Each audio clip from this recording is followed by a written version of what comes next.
नमस्कार. 2024 लोकसभा निवडणूक महाराष्ट्र राज्यामध्ये जो की नेता निवडणुकीला उभा पण नाही व निवडणूक लढणार पण नाही, पण तरी पण राज्यामध्ये किंग मेकरची भूमिका ठरवणार आहे. त्या नेत्याचं नाव मनोज जरांगे पाटील.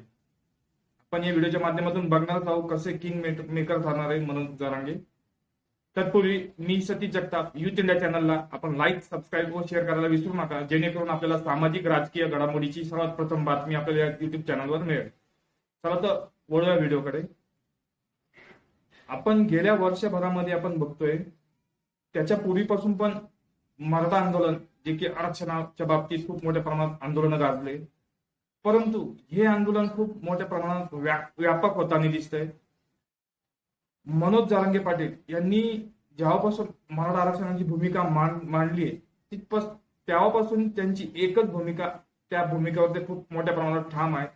जिथपर्यंत मराठा समाजाला आरक्षण भेटणार नाही तिथपर्यंत हा लढा तसाच चालू राहणार आहे. तो लढा खूप व्यापक पद्धतीने ते मांडताना दिसतात. त्यांचे मुद्दे, त्यांचे मोर्चे, त्यांची जे मुद्देशीर मांडणी, या मांडणीवर मराठा समाजाचा जो पाठिंबा आहे मनोज जरांगे पाटील यांना खूप मोठ्या प्रमाणात वाढलेला आहे. तर हा एक मुद्दा झाला. त्यानंतर मनोज जरांगे हे राजकीय भूमिका घेणार का नाही, माध्यमांमध्ये पूर्वी एक दोन महिन्यापूर्वी त्यांनी राजकीय भूमिका पण घ्यावी अशी त्यांची इच्छा झाली होती. प्रत्येक मतदारसंघामध्ये त्यांनी मराठा उमेदवार उभा करावा असं त्यांची सुरुवात झालेली होती. असं त्यांनी चाचपणी करायचा प्रयत्न केला होता व इतर समाजाचे पण उमेदवार आपण त्यांना द्यावे व वंचित घटकांमध्ये इतर समाजामध्ये पण त्यांनी अशी चाचपणी सुरुवात केली होती.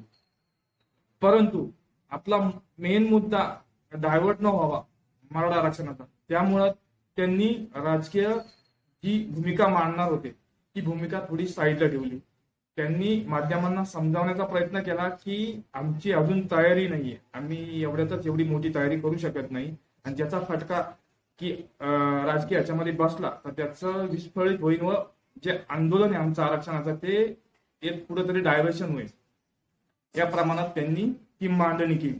ती पण मांडणी मराठा समाजाच्या घटकांपर्यंत खूप मोठ्या प्रमाणात गेली व त्याची मांडणीचं स्वागत हे खूप मोठ्या प्रमाणात झालं.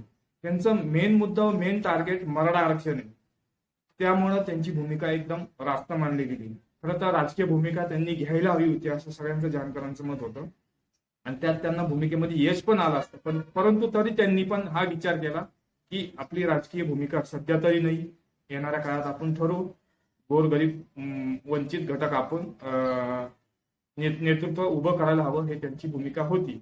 परंतु त्यांनी सध्याची राजकीय भूमिका थोडी पुढे पोस्टपोन केली व आपण आपलं फोकस फक्त मराठा आरक्षण या गोष्टीवरच आहे.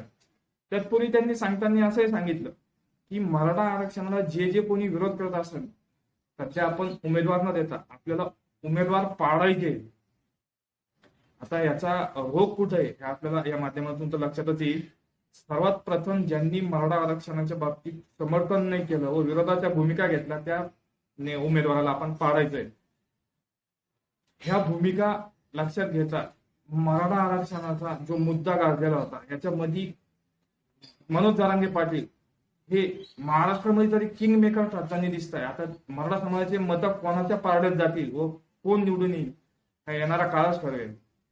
परंतु त्यांनी माध्यमांशी बोलताना असं सांगितलंय की बीजेपी महायुती यांनी आमच्यासाठी काही केलं नाही व महाविकास आघाडी यांच्या नेत्यांनी आम्हाला काही केलं नाही.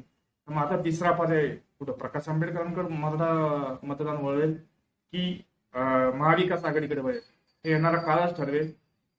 परंतु राज्यामध्ये निवडणुका न लढता असा एकमेव नेता ठरलेला आहे की जो किंग मेकर होणार आहे महाराष्ट्राच्या राजकारणामध्ये, ते नाव आहे मनोज जरांगे पाटील.